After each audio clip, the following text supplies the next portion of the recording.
Hi and welcome to Diving Head First. Today I wanted to go over some basics of how to get started doing embroidery. Sorry if you see the cat in the background, that is my roommate's cat Blanche. She might make a cameo throughout the video. I can't stop her. If you follow me on Instagram basically Instagram, that's the main place I've been posting lately. I'm really into embroidery lately. That's why I haven't really posted much on my YouTube channel, because I haven't been doing much else. Besides working and just working on different types of embroidery. But I've seen like a bunch of people in my groups, Facebook groups I'm on, of people wanting to start embroidery now that they're at home a lot. And this video is just to give like a quick basic guide of like some of things to get started. To get started, I wanted to go over the different types of hoops that you get. There are a variety out there. They mostly do the same thing. It's a lot of matter of preference as to which one to choose. The cheapest and most basic one is these wood hoops that you most likely see at most craft stores.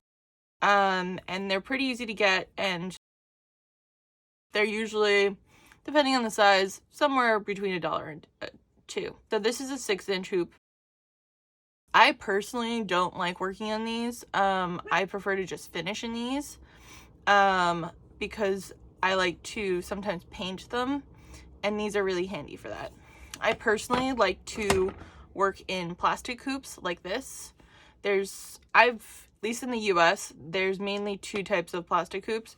There's this type that has a little lip on the inner ring that I feel like it holds the fabric in best.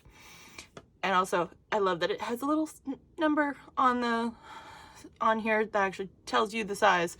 So in case you want to just quickly look, if you don't have like the natural eyesight to like figure out what it is by just looking at it. And then the other type of plastic hoops has like a channel going through the middle. I do like this as well. I just happen to have a lot of these. So this is like a little channel running through the center, and so it just slots in, and the fabric holds the fabric in place there. And then the last one that I've seen that you could also get a lot in the US are these that look really cool. I've never tried working these because even just putting things in them to finish with, I find is really annoying. I just use these for finishing, and only when I really have to. So this is basically a rubber hoop that is just painted to look like wood, and then it has a plastic ring in the center, and you put the fabric over the plastic ring, and then you stretch that to fit it over it. These are really pretty, and I have finished a couple of pieces in them, but it is very hard to make sure that your piece is centered, and to like make sure that this top part is centered while you're stretching everything back on, and then make sure that it lays flat. So I personally don't use these unless I really have to. I have seen other countries where they have these in solid colors, which I think are really pretty. I've just never seen them in the US. But once you decide on your hoop, next thing you want to decide on is the fabric that you're going to use. The great thing about embroidery is that you could kind of embroider on most fabrics and figure out how to do it on almost anything. I personally like to work on quilting cotton just because it's a good no stretch fabric. And I have a lot of it because I also quilt. But you could do it on felt, you could do it on denim, and depending if on like fabrics that are tougher, that can like support their own weight, you could actually potentially not use a hoop. I've not really done that, but you can. So you could use solid colors, or you could use patterns. It's really printed fabric, it's really up to you. Like, I think the printed fabric sometimes comes out really cool. The one thing to keep in mind when looking at fabrics is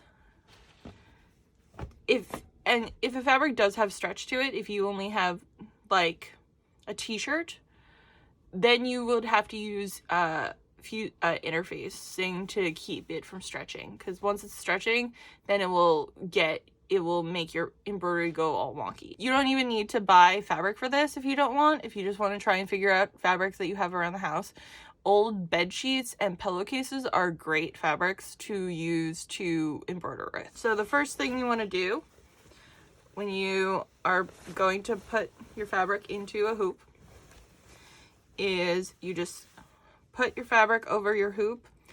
Generally, you might want to iron it first, but I don't have my iron out right now. And when you tighten it, it should get out most of the wrinkles. You can see your hoop and feel your hoop through your fabric. You want to make sure that you leave a good amount of edge for when you're finishing. So you want to leave a good border. I usually leave an inch or two. But you don't need to be too like careful about your cuts on this, because they're eventually going to be trimmed or finished so in a way that you won't be able to see it later. One thing to keep in mind also, I find like with white fabric like this or lighter colors that I sometimes will do 2 layers of it, just because it helps, especially when you're starting out. Your back is not going to be very pretty, and this helps hide showing, like if you're using a dark thread, the thread showing what's going on the back of your hoop. For when you're just transferring the image, you don't need both layers. So for this type of hoop, you just take the middle part, and it even has a helpful thing that says this side up, and that's because the little edge needs to be on the top side. And then you put your fabric over it. Make sure your hoop is very loose. And you pop your outer ring on it. And then on this type, you'll see the little edge will then pop in. And then you tighten it. And then just pull your fabric tight. And see what I was talking about? You can barely see your wrinkles now.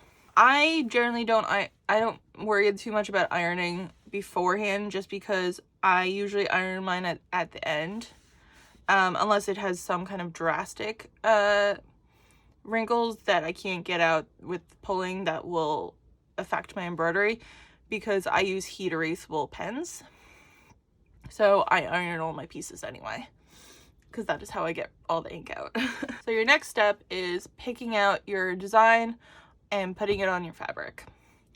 So I like to use these Frixion heat erasable pens. They're meant to be like, they're not actually meant for fabric, so if it's a really important piece, you might want to test it, how well it will come out. These pens basically come, like, you can, once you're finished, if you have any lines that are still visible, you just need to either iron it or run a blow dryer over it, and all the lines will erase. The one downside to this is that if your piece is ever in a very cold place, the lines might come back. But you could just heat it up again and they should disappear. These are just my preferred method of how to draw on lines, because you can get a really fine line for getting good detail. Also, they're very easy to find. They're at like Office Max and Amazon and everywhere. They do actually have fabric versions of this that you'll find at like Joann's or other fabric stores. I find that those generally don't last that long and are much more expensive. So if you're just starting out, these pens are handy because you can also just use them for normal writing.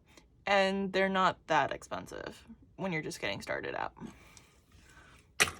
So there are several ways to get your design onto fabric. You can just draw freehand your own design onto the fabric. That's totally up to you. If you can find a pattern online. There's plenty of people that sell digital downloads of patterns on Etsy and many other places like that. I personally sell some of my own designs on there. I also make my own designs in Photoshop.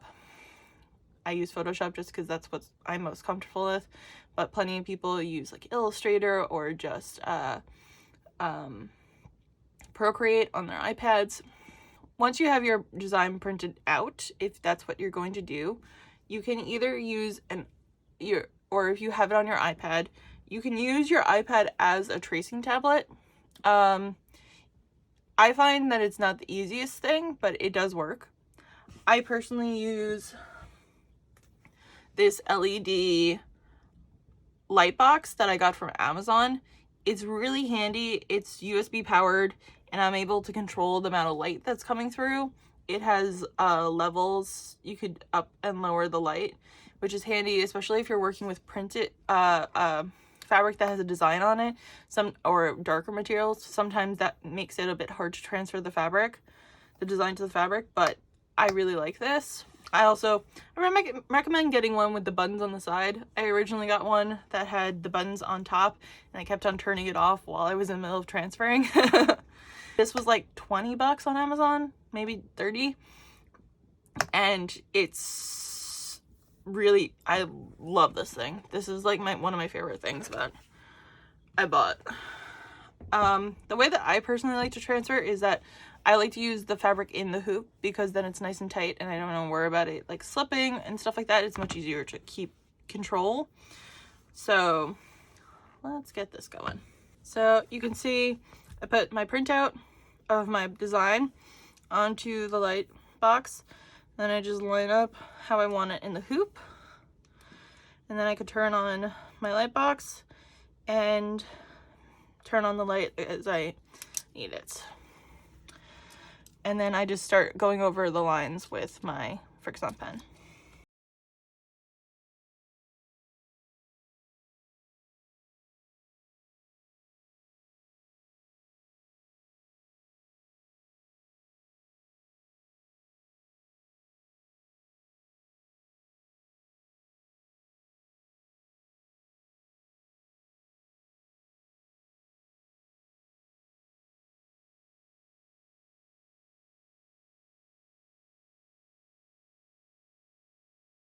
Once you are done, you now have your pattern transferred. You can work in your hoop backwards like this. It doesn't make that big of a difference. I just unhoop it anyway, at least for this pattern, because I'm going to add that second layer that I talked about.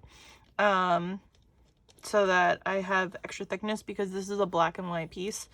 And since I'm using black thread, if I have a piece of thread that goes in between like the R and the O, then that little line in the background, you'll see like a shadow of it through the fabric when you hang it up sometimes. So that's why I like to double layer my fabric. It depends on the fabric that you're using. You could always test it out. But I personally, this fabric I like to double up. Some people like to even put batting behind it. I personally don't. And then when I finish my pieces, I put felt over the back so that you can't even see my back when it's finished. I will go over finishing a piece in a different video.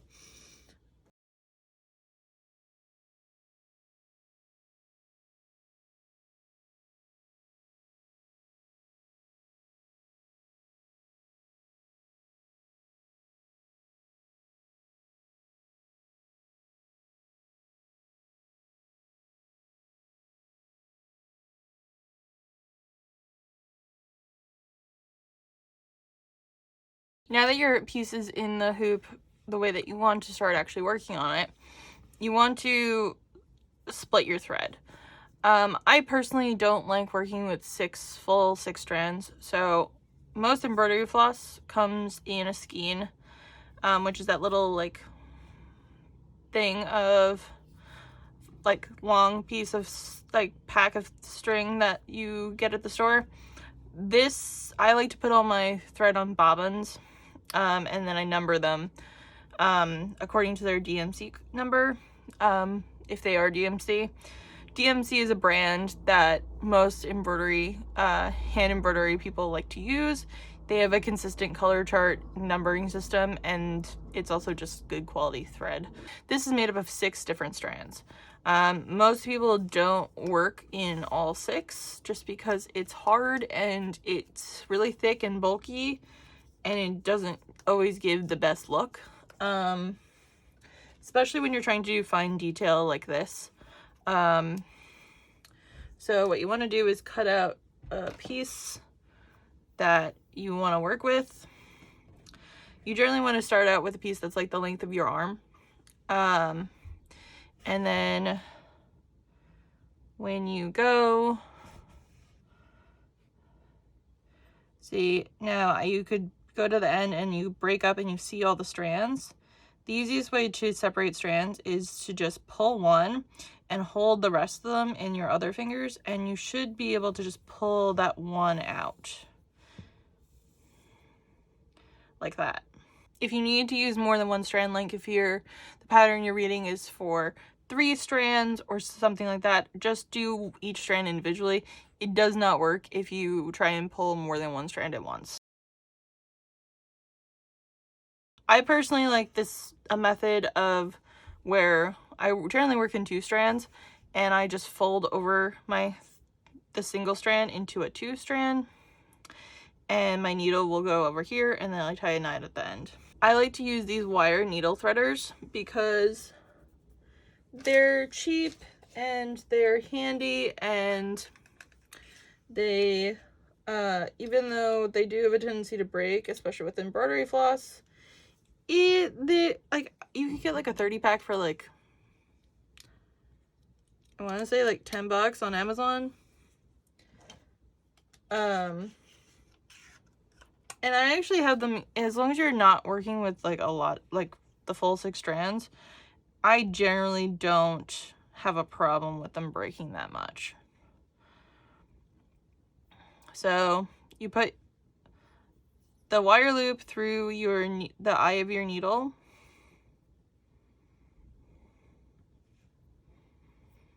And then you put your strand through the loop, just a little bit. And then you pull the wire thread out. Now you have your needle threaded. Then there's many different ways to thread your needle and to have it preferred, so you don't have little like tails and stuff like that. I personally don't care about the back of my hoop being messy, because I just work around that and I cover it up later anyway. But if you're working on a piece where you're going to have the back exposed, there's a bunch of tutorials online as to like different ways to thread your needle and have it started so that you don't have any little tails and knots or anything like that. That's all really a matter of preference. And as you start working, you'll figure that out for yourself. And now you're ready to get started. There's just like other little things that can help you along the way. I personally like to use a needle minder. It's basically just it could be a lot of things. It's basically, I use the ones that are like an enamel pin front and then a magnet on the back, and it basically just the magnet just holds the front onto your piece, and then when you need to take a break, it holds your needle so that you don't poke holes into your piece, and it doesn't potentially fall out of the corner of your piece. And they're just pretty, and I like them. That's why I started making them. This is one of mine. I have a couple on my Etsy. I hope you liked this video and found it helpful. If you have any questions, feel free to leave a comment below or message me on Instagram or anything else. Anything but Twitter. I don't really use Twitter anymore. I hope you're all staying safe, and I'll see you guys later. Bye!